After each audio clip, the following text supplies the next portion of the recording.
Madame la sous-préfète, monsieur le député, madame la conseillère régionale, mesdames et messieurs les conseillers départementaux et présidents des communautés de communes, mesdames, messieurs les élus, monsieur le président, mesdames, messieurs, en vos grades et qualités, mesdames et messieurs, en tant que maire de Trélon, c'est un réel plaisir de prendre la parole afin de commémorer le centenaire de l'association Trait d'Union. Je ne vais pas vous faire l'historique, ni évoquer de prestigieuses personnes ayant œuvré au sein de celle-ci. Je pense que Monsieur le Président le fera mieux que moi. Je vais simplement parler des liens qui lient notre commune à votre structure.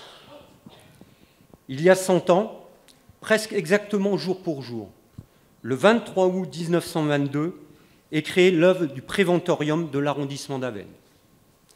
Pour ce faire, l'association de bienfaisance va acquérir le château de la Huda, au lieu dit le Mouille-Patin, à Trélon, et on y est ici, exactement sur ce lieu.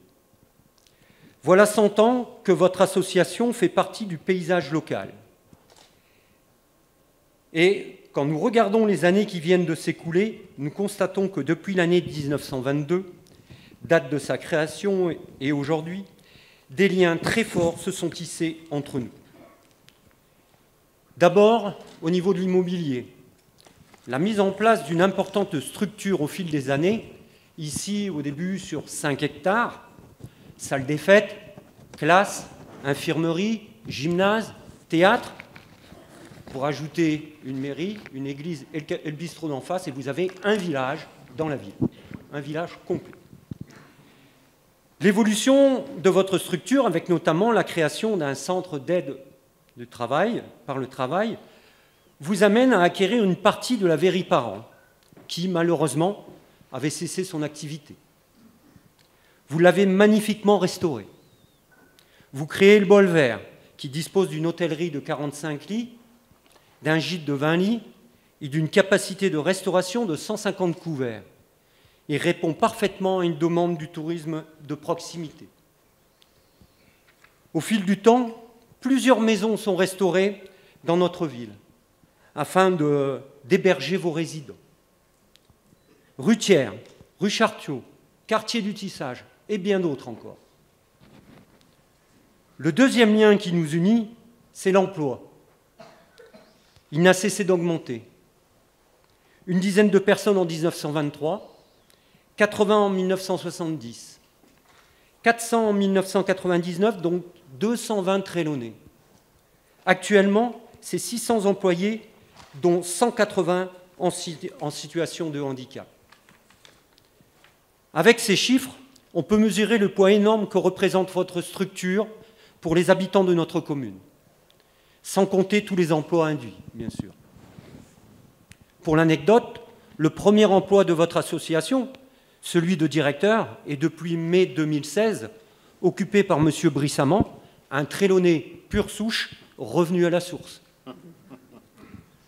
On peut presque dire que le château de la Huda ou l'association Trait d'Union est inscrit dans les gènes des habitants de notre commune. Le troisième lien qui nous unit, c'est l'inclusion. Dans votre univers du médico-social, pédagogique, c'est un mot très utilisé. Facile à dire, pas facile à faire. Sûrement parce que certains s'y refusent, d'autres veulent peut-être aller trop loin. Je crois que les Trélonais et les Trélonaises la pratiquent depuis des décennies avec succès. Les écoliers, les collégiens, les enseignants, les membres des associations, les employés, les commerçants, tous participent à ce succès. Bien sûr, il y a des moments de tension. Il ne faut pas le nier, il faut dialoguer. Je pense que c'est la clé de cette réussite. Je pense notamment aux diverses réunions à laquelle j'ai participé dans un autre mandat en tant qu'adjoint aux affaires scolaires, afin de détendre ou de solutionner des problèmes de vie scolaire épineux au sein de nos écoles. Voilà. Monsieur le Président, avant de vous laisser la parole, vous allez faire tout l'historique de votre association, je voudrais féliciter votre association pour tout ce que vous avez réalisé au cours des années, pour tous ces emplois offerts à nos concitoyens. Longue vie à Trait d'Union pour le bien de vos résidents et celui de nos habitants.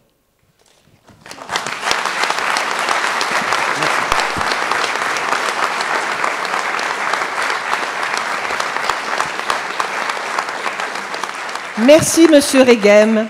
Mais vous avez oublié quelque chose, Monsieur Reguem. Vous êtes trop modeste. Vous n'avez pas parlé de ce bel hommage que vous nous avez fait. Moi, je suis déçue. Je pensais que vous alliez dire qu'en juin, vous avez fait une magnifique manifestation avec les enfants des écoles, avec la musique, avec l'amicale laïque, avec les associations. On a vu de la danse, on a vu du chant, on a vu des enfants heureux. Et puis nous, on a eu des discours avec les personnalités qui sont là aujourd'hui. Quand vous avez inauguré l'école maternelle Jeanne Roussel, hein, elle est magnifique cette école avec la mosaïque sur le fronton, l'école Jeanne Roussel. On ne pouvait pas trouver un plus beau cadeau à faire à notre association. C'est vrai, n'est-ce pas, monsieur le directeur général? Et puis, non seulement ça, mais il y a le fronton qui est décoré et il y a une très belle plaque avec le portrait de Jeanne Roussel dessus. Donc ça, moi, j'étais très, très heureuse, enfin, en tant qu'enseignante, très, très heureuse de ce cadeau. Et au nom de l'association, je vous remercie encore, ainsi que la municipalité.